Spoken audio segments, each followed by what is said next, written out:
तो लगातार देश की बहस में आज हम यहाँ पर भावभीनी श्रद्धांजलि दे रहे हैं सीडीएस जनरल बिपिन रावत और उनके साथ उस दर्दनाक हादसे में मारे गए तमाम 11 कमांडो सैनिकों को, और साथ ही साथ बात भी कर रहे हैं कि जो सीडीएस अब अपनी लेगेसी छोड़ गए हैं उसको आगे कैसे बढ़ाना है, जो मॉडर्नाइजेशन का, इंटीग्रेशन का जो पूरा का पूरा खाका उन्होंने तैयार किया था उसको अमली जामा कैसे पहनाना है। बदलते वक्त के साथ युद्ध की तकनीक भी बदलती जा रही है और इसी को देखते हुए जनरल बिपिन रावत ने जैविक युद्ध के खतरे से निपटने के लिए भी देश को आगाह किया था।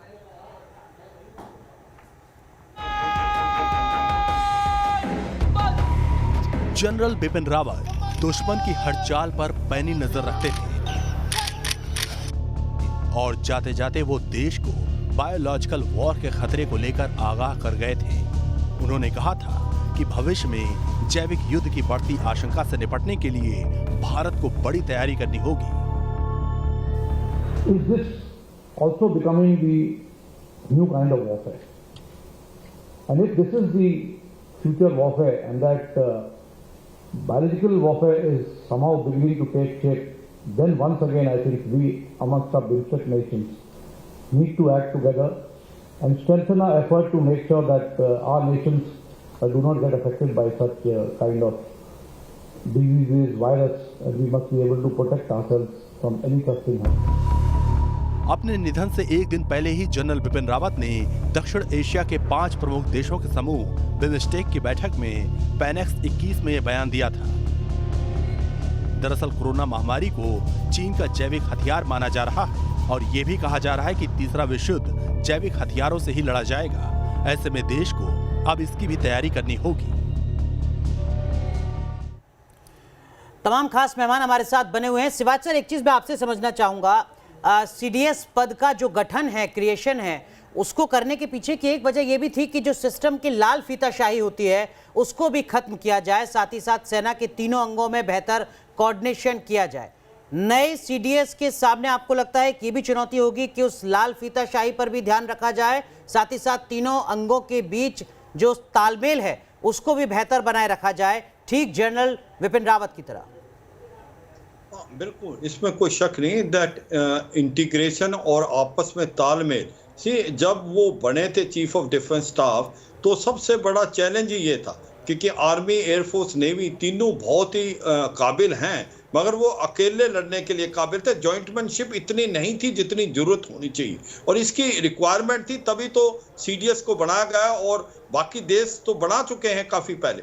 और सीडीएस बनने के बाद एक सिनर्जी आने लगी आर्मी, एयरफोर्स, नेवी के बीच में, रिसोर्सेज को एक पर ऑप्टिमम यूटिलाइजेशन, जॉइंटमैनशिप और उसके बाद जो थिएटराइजेशन है वो उसका मतलब ये है कि आपस में किस प्रकार से आप एक यूनाइटेड फोर्स की तरीके से लड़ोगे, आपके रिसोर्सेज जो हैं वो सारे इकट्ठे यूटिलाइज करोगे। जिस प्रकार से ये बातचीत चल रही थी कि आपके जो लॉजिस्टिक रिसोर्सेज हैं हर सर्विसेज अपने अपने ले रही है, उसका फायदा नहीं है। आप एक ही लॉजिस्टिक रिसोर्सेज को इकट्ठा करो, लॉजिस्टिक कमांड बनाओ। इसी प्रकार एयर डिफेंस सिस्टम जो है हर एक जो सर्विसेज के थे, चाहे आर्मी, एयरफोर्स, वो भी अलग अलग बटे हुए थे, उनको भी जॉइंटली करेगा। इसलिए उन्होंने कहा कि थिएटराइजेशन में एक एयर डिफेंस भी कमांड होगी, उसके पॉसिबली एयरफोर्स के जो AOC हो सकते हैं।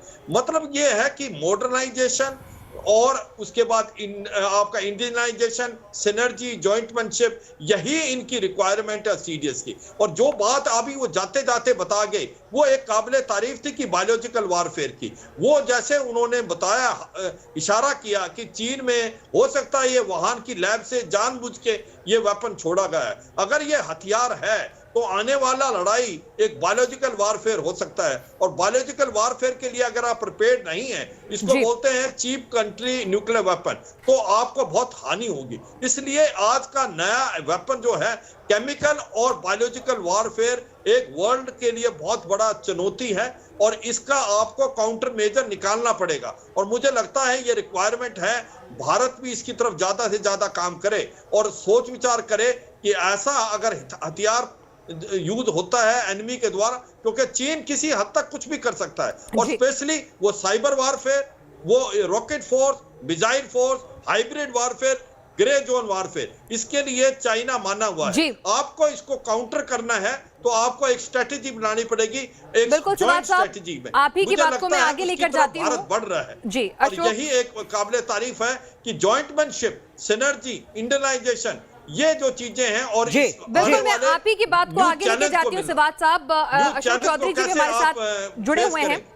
चौधरी साहब, जिस तरह से सिवात सर ने कहा कि कहीं ना कहीं चाइना जो एक थ्रेट है उसकी कथनी करनी में फर्क है, विस्तारवादी नीति है, साथ ही साइबर वॉरफेयर के लिए वो जिस तरह से अपने आप को बहुत एग्रेसिवली तैयार कर रहा है, तो इस सब के बीच में कितनी बड़ी चुनौती है नए सीडीएस के लिए इन तमाम फ्रंट्स पर चाइना के मद्देनजर भी एक रणनीति तैयार करना?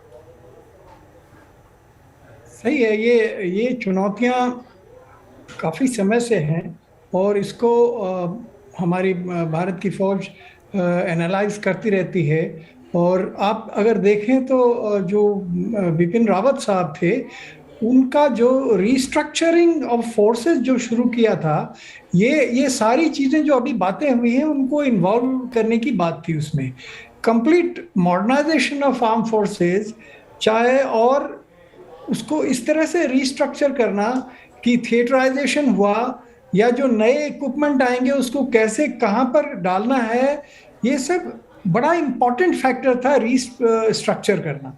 तो वो भी एक साथ साथ कंकरेंटली उन्होंने चालू किया है, जो कि एक बड़ा इम्पॉर्टेंट फैसेट है हमारी मॉडर्नाइजेशन का। क्योंकि देखिए, जब आप लॉजिस्टिकली इंफ्रास्ट्रक्चर बढ़ाते हैं तो आपको कहाँ बढ़ाना है, वो ऑपरेशनल प्लान्स कैसे बनेंगे उसके हिसाब से बनाना पड़ता है।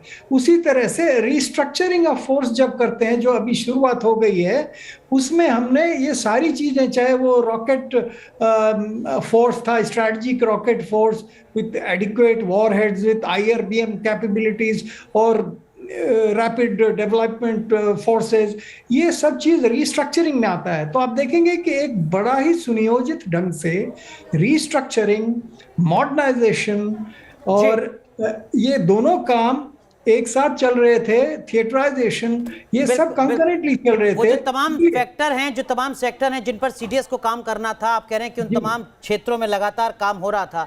लेकिन सर एक चीज क्योंकि सर समय थोड़ा कम है, चौधरी सर आप एक मिनट सुने जी। इसीलिए मैं ये कहता हूं कि जो सिलेक्शन ऑफ न्यू सीडीएस होगा, हमें सरकार के ऊपर छोड़ देना चाहिए, बिकॉज उन्होंने बड़े ही सुनियोजित ढंग से सब चीज को चेक करके वो सही आदमी को लाएंगे। बिल्कुल कोई भी इसको सरकार का फैसला बिल्कुल सारे पहलुओं के मद्देनजर किया जाएगा। लेकिन हम सेना के तीनों अंगों के बीच समन्वय की बात कर रहे थे, लेकिन दुनिया के वो तमाम देश जो भारत के साथ हैं, जिसके रिश्ते भारत के साथ हैं, उन देशों की सेनाओं के साथ चाहे जॉइंट एक्सरसाइज की बात हो या फिर सैन्य मोर्चे पर बेहतर रिश्तों की बात हो, आपको लगता है कि सीडीएस के सामने ये भी एक बड़ा काम होगा? अनुराग मेरे से पूछ रहे हैं आप? जी देखिए अनुराग, अब है तो ये चुनौती और सबके लिए चुनौती रही है और ये इस पे काम बहुत हो रहे हैं। सीडीएस साहब ने, जो बिपिन रावत साहब थे, उन्होंने नए सिरे से उसकी सोच विचार करके कुछ चीजें जोड़ी हैं। तो मेरे ख्याल से आने वाले सीडीएस भी हैं या हमारे तीनों सेनाओं के जो ये हैं, वो इस पे काम कर रहे हैं और पहले भी होता रहा है। उसको एक सिनर्जी जो देने की बात आ रही है कि उसको और इम्पटस मिले।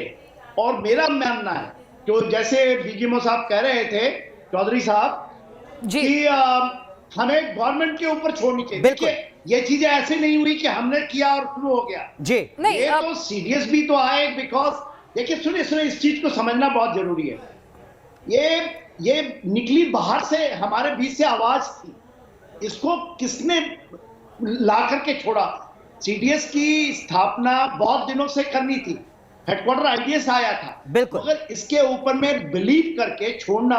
और बिपिन रावत जी का जो सबसे बड़ा लिगेसी है कि वो उस पर खरा उतरे, यकीन एक साल तक खरा उतरे हैं। बिल्कुल, आप सही कह रहे हैं कि सरकार का फैसला होगा, लेकिन सरकार का फैसला किन आधारों पे होगा? क्या किसी तरह की कोई रोटेशन पॉलिसी भी होगी? क्योंकि अगर जनरल रावत जो है वो आर्मी से थे, तो क्या इस तरह से कोई वायुसेना, नेवी या फिर एक्सपीरियंस को तरजीह दी जाएगी? संजय मिस्टन साहब, ये सवाल मैं आपके पास लेकर आ रही हूँ।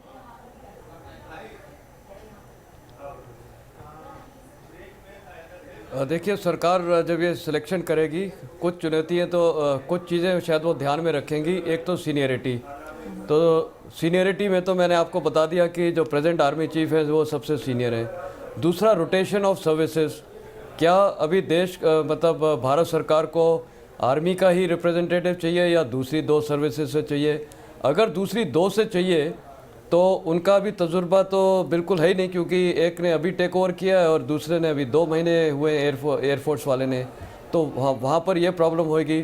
तो फिर उसके वायबल ऑप्शन क्या, अगर रोटेशन रखना है तो जैसे निकला था कि हो सकता है जो अभी एक एडमिरल रिटायर हुए हैं तो शायद उनके बारे में सोचे, पर क्या उनका इतना एक्सपीरियंस है? चाइना और चलिए पाकिस्तान का तो जनरली वो वेस्टर्न कमांड में रह चुके हैं, इनको आइडिया है, पर चाइना का आइडिया उनको नहीं होगा।